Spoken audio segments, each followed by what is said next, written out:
Good morning, everybody. I have 25 years of experience in public accounting, so the good news is I've been gainfully employed for 25 years.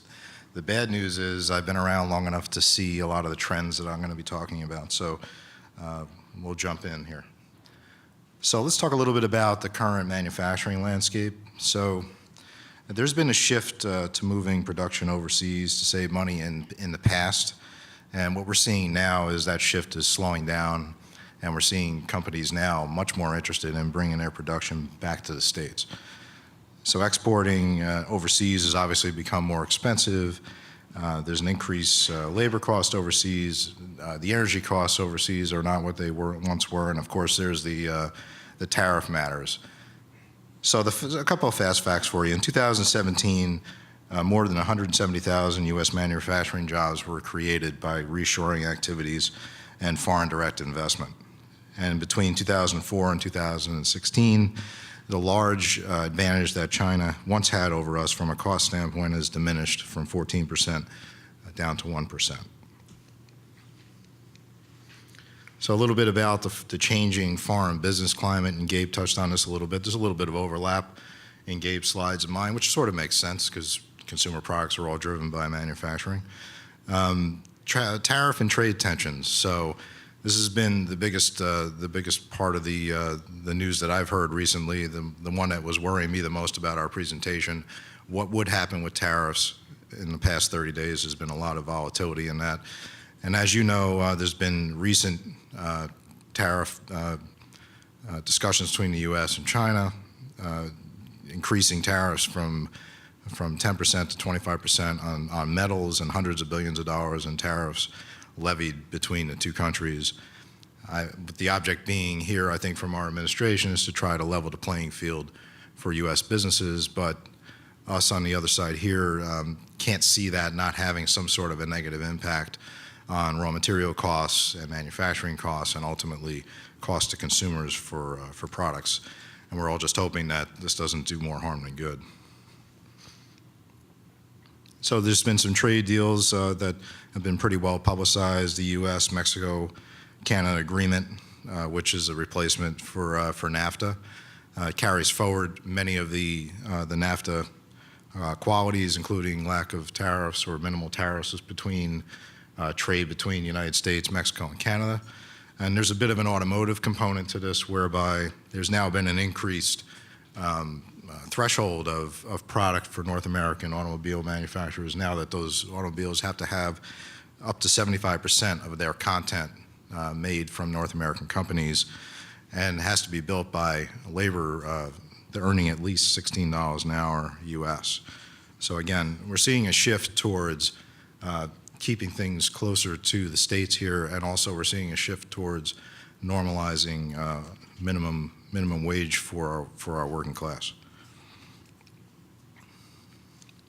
Growing middle class, Gabe alluded to this. So based on the research we did, there's approximately 3.6 billion people now part of the global middle class, and that number is expected to increase to over 5 billion by 2030. So all of the years of offshoring production overseas and all the dollars that have been put into countries overseas and in Mexico has driven up that middle class. So now, obviously, it's become much more expensive to produce overseas, and that advantage has now dwindled.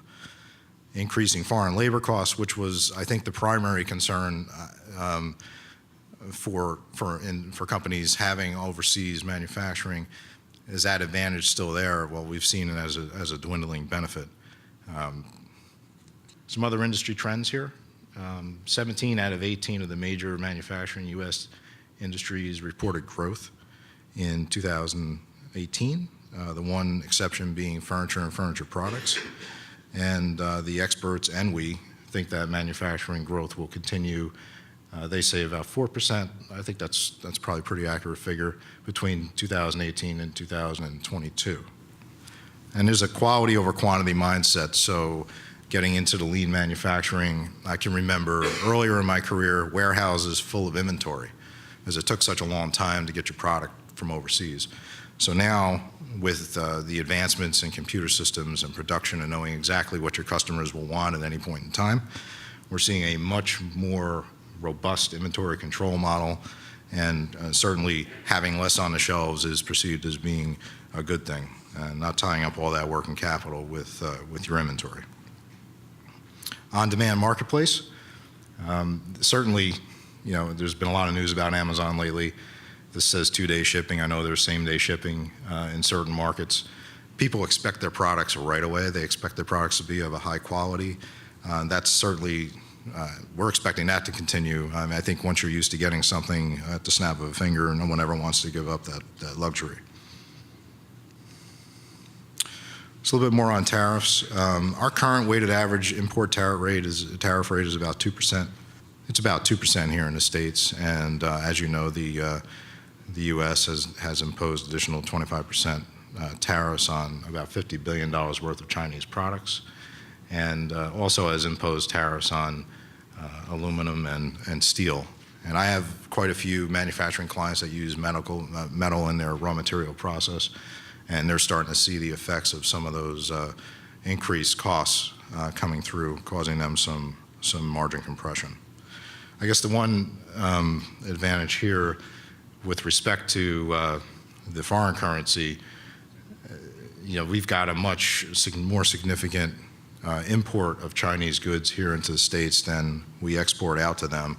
So it's about $500 billion worth of goods that we import from China here in the U.S., as opposed to about $130 billion that we're exporting to China. So although there may be some manipulation of Chinese currency to offset some of our tariffs, we still have the lion's share of the trade. Some good news about reshoring, right? So this chart shows some of the jobs that have come over to the States, either by just companies bringing work back here or by direct investment. And some of the countries here, with China, Germany, and Japan being the big three here in terms of reshoring of opportunities here in the States. Here in the country, we have about 12.5 million manufacturing workers. That represents a little bit less than 10% of our workforce. And since the Great Recession, manufacturers have hired more than 1 million workers in the manufacturing space. Lots of benefits to doing your production here in the States. There's the pride of doing your work here in the country and putting your American workers and keeping, to work and keeping everyone busy. Certainly, lower delivery costs and shorter lead times is a huge advantage. I can remember a client I serviced late 90s, early 2000s that had often they were an aftermarket auto parts manufacturer, been around for many years. And as their auditors, we would look at their return rates as something that, for revenue recognition purposes. And they had a rock solid return rate. They had their quality really locked down, and most of their production was being done here in the U.S. They decided to do a contract manufacturing relationship in China for some of their larger products, and those return rates began to skyrocket. Had lots of quality control issues, and they were selling into the big box aftermarket auto parts stores. And what ended up happening, as those returns ramp up and as they're unable to meet their fulfillment requirements, the chargebacks went through the roof, and that was not a good thing for this particular company. So keeping it here, keeping the lead costs down certainly has been a huge advantage for moving some production back here to the U.S. From an environmental standpoint, it seems to be top of mind for many of us. If you're not shipping all of those products overseas, you're not spending all of that fuel into the environment and the air, and it certainly becomes more efficient from a carbon footprint standpoint. Improved safety and quality control. We here in the States have very robust safety for our workers and fair labor practice acts. And the quality control, as I mentioned earlier, is much easier to get a handle on when your factories are nearby. Not that there haven't been successful contract manufacturing arrangements overseas, there certainly has been, but there have been some, at least in our client base, that have not worked out so favorably. I don't know about you, but for me, a local customer service representative in my time zone without a language barrier is certainly something I like to have at my fingertips in the event I have an issue with a product or a service matter. So there've been a significant amount of foreign investment here in the U.S. Just a couple of examples here. BMW invested over $8 billion to develop a 1.2 million square foot facility in South Carolina. I've seen this facility. It's like it's a small city, and they're now the largest exporter of cars by value in the U.S. And they've got about 10,000 people working there in that location. Just some other examples of foreign investment on the Japanese side. Komatsu, Toshiba, Hitachi, Toyota have also invested in U.S. manufacturing and opening up plants here in the U.S. And this I didn't know, but more than 24 companies in 20 countries have chosen to set up shop in Chattanooga, Tennessee, due to Chattanooga's reliable infrastructure and utility availability and political incentives. And I happen to think this is a brilliant idea. I mean, I was a child of the 70s, right? So when I was growing up, driving a foreign car was seen as sort of a, they frown at you. So I think the idea that the companies, the car manufacturer, the Honda, or Toyota, or BMW have set up shop here, putting our workers on the assembly lines have certainly changed that viewpoint. And certainly I've got more foreign cars than domestic cars in my garage. So, other examples of companies investing in the U.S., including some U.S. companies. So Apple, Intel, Element, Foxconn, Samsung have either added tens of thousands of jobs or have put billions to work, factory and expansion here in the U.S. And let's not forget about the latest news about Amazon relocating headquarters here, or at least co-headquarters here, I should say, to Queens. So with every bit of good news, there's some challenges of setting up shop here. All of this increased production, all of this increased activity, all of the real-time consumer need has really put a strain on our transportation system.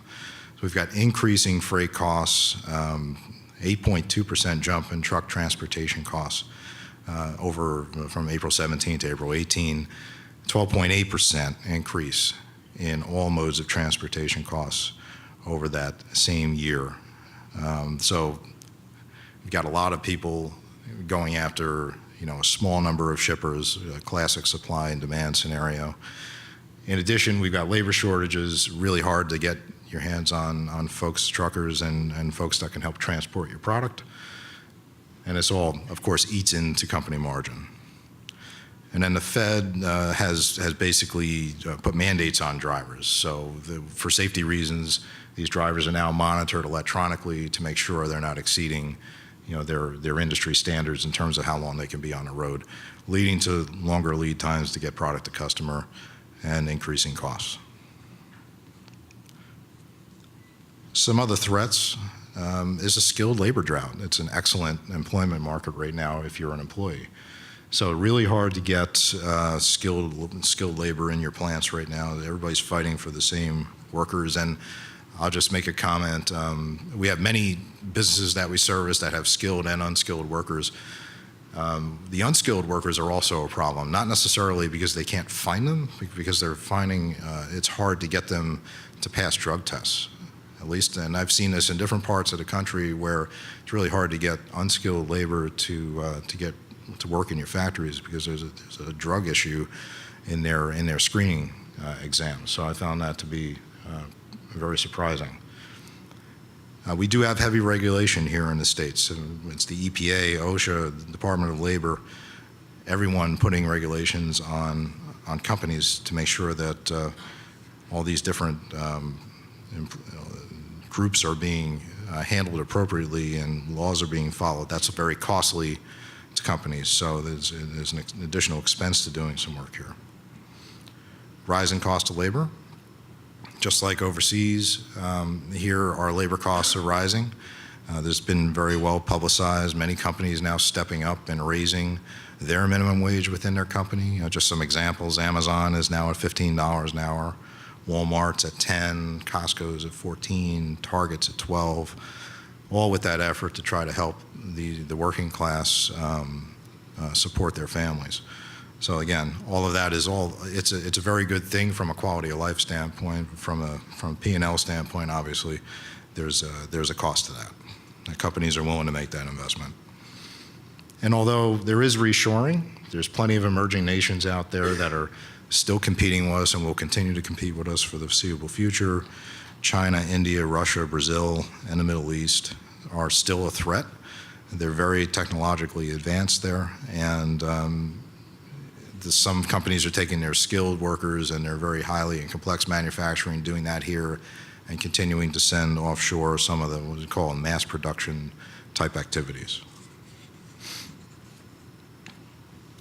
So what do we see as the future of manufacturing? I think from a technological standpoint, companies will need to be continually investing in technology. If there's any jobs on a production floor that are still being done by humans that could be automated, I think it's almost like being a toll collector in an easy pass environment. I think companies need to get ahead of the curve here. We do have some companies that we service that are producing the same way today that they did 20 years ago.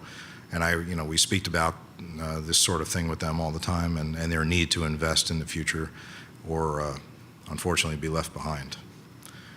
And again, spoke about increased automation. The cost of automation is coming down. So it used to be that some of these companies couldn't afford to make that sort of investment in automation, but those costs have been coming down as well. Hopefully, more companies will be able to take advantage of the automation that's out there. And improving quality and on-time delivery. Certainly, our consumers, we expect high-quality goods. If quality is not high, we'll move on to the next manufacturer. On-time delivery is a must.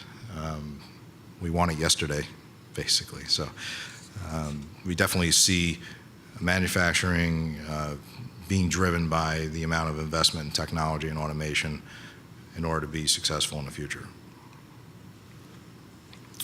So in conclusion, despite all the challenges of working here in the U.S. and manufacturing here in the U.S. and the increased costs, we still think there's a certain pride to making your product here and quality, and I think that consumers are reacting to that. So we're still very enthusiastic about the growth of the manufacturing sector here. I do feel with the tariff discussion and with the impact that may have on the raw materials that are being used to make all these different consumer products, I expect to see revenue growth in many of these companies. Margin growth, however, I think will lag behind. I think we're still going to see some margin compression until all of this gets worked out and all the volatility kind of comes to a settle. Thank you very much.